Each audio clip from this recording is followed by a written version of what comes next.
ഒരു കാർബൺ ആറ്റത്തിൻ്റെ ബാഹ്യത മെഷലിൽ 4 ഇലക്ട്രോണുകളാണ് ഉള്ളത്. അതായത് ഇതിന് സ്റ്റെബിലിറ്റി കിട്ടണമെന്നുണ്ടെങ്കിൽ 4 ഇലക്ട്രോണുകൾ കൂടി വേണം. ഈ 4 ഇലക്ട്രോണുകളെ കിട്ടാൻ വേണ്ടി ഇവ സമീപിക്കുന്നത് ഹൈഡ്രജനുകളെയാണ് എന്നുണ്ടെങ്കിൽ ഓരോ ഹൈഡ്രജനുമായി ഓരോ പെയർ ഇലക്ട്രോണുകൾ വീതം ഷെയർ ചെയ്യുന്നു. ഇതാണ് ഹൈഡ്രോ കാർബൺ. കാർബൺ ആറ്റങ്ങൾ മറ്റ് എലമെൻറ്റുകളുമായി ഇലക്ട്രോണുകളെ ഷെയർ ചെയ്യുന്നത് ഒരു വര ഉപയോഗിച്ച് കാണിക്കാറുണ്ട്. ഇപ്പോൾ നമ്മൾ കാണിച്ച ഹൈഡ്രജനുകളും കാർബണും തമ്മിലുള്ള ബന്ധം ഈ വിധത്തിൽ നമുക്ക് കാണിക്കാം. 2 കാർബണുകൾ തമ്മിൽ ചേരുന്ന സമയത്ത് അവിടെ കാർബണുകൾക്കിടയിൽ ഒരു പെയർ ഇലക്ട്രോണുകൾ ഷെയർ ചെയ്യുകയും ബാക്കിയുള്ള കാർബണുകൾക്ക് 3 ഹൈഡ്രജനുകൾ വീതം അവ എടുക്കുകയും ചെയ്യും. ഇങ്ങനെ കാർബണുകൾക്കിടയിൽ ഒരു പെയർ ഷെയർ ചെയ്തതുകൊണ്ട് അതിനെ സിംഗിൾ ബോണ്ട് എന്ന് വിളിക്കുന്നു. ഇനി 2 കാർബണുകൾ 2 പെയർ ഇലക്ട്രോണുകളെയാണ് ഷെയർ ചെയ്യുന്നതെങ്കിൽ ഓരോ കാർബണിനും 2 ഹൈഡ്രജൻ വീതം മതിയാകും. അങ്ങനെയാണെങ്കിൽ അതിനെ നമ്മൾ ഡബിൾ ബോണ്ട് എന്ന് വിളിക്കുന്നു.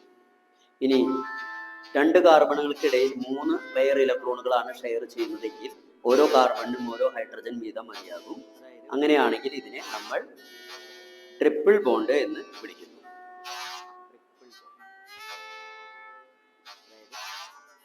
തന്നിരിക്കുന്ന സിംഗിൾ ബോണ്ടിനെ പൊതുവായി ആൽക്കെയിൻ എന്നാണ് വിളിക്കുന്നത്. ANE alkane. അതുപോലെ ഡബിൾ ബോണ്ടിനെ പൊതുവായി ആൽക്കീൻ എന്നാണ് വിളിക്കുന്നത്. ENE alkene.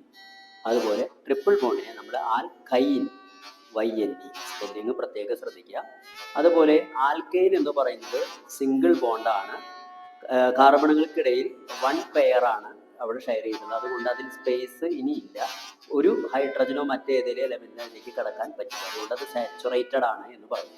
അതേസമയം ആൽക്കീൻ ആൽക്കൈൻ എന്ന് പറയുന്നതിൽ വീണ്ടും ഹൈഡ്രജനെ ഉൾക്കൊള്ളാനുള്ള സ്പേസ് ഉണ്ട്. അതുകൊണ്ട് അത് നമ്മൾ പറയും അൺസാച്ചുറേറ്റഡ് ആണ് എന്ന് നമ്മൾ പറയും.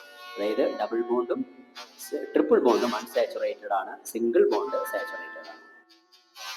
ഇതുവരെ പറഞ്ഞ കാര്യങ്ങൾ ചുരുക്കി പറഞ്ഞാൽ ഹൈഡ്രോ കാർബണുകളെ ഇവിടെ നമ്മൾ 2ആയിട്ട് തിരിച്ചിരിക്കുന്നു: സാച്ചുറേറ്റഡും അൺസാച്ചുറേറ്റഡും. സാച്ചുറേറ്റഡിനെ വീണ്ടും സിംഗിൾ ബോണ്ട് എന്ന് വിളിക്കുന്നു. എന്നാൽ അൺസാച്ചുറേറ്റഡ് 2 തരമുണ്ട്: ഡബിൾ ബോണ്ടും ട്രിപ്പിൾ ബോണ്ടും. അതിൽ സിംഗിൾ ബോണ്ട് എന്ന് പറയുന്നത് ആൽക്കെയിൻ എന്നറിയപ്പെടുന്നു, ഡബിൾ ബോണ്ട് ആൽക്കീൻ എന്ന് അറിയപ്പെടുന്നു, ട്രിപ്പിൾ ബോണ്ട് ആൽക്കൈൻ എന്നറിയപ്പെടുന്നു. ഇതാണ് ആദ്യമായി നമ്മൾ മനസ്സിലാക്കേണ്ടത്. ഓക്കെ.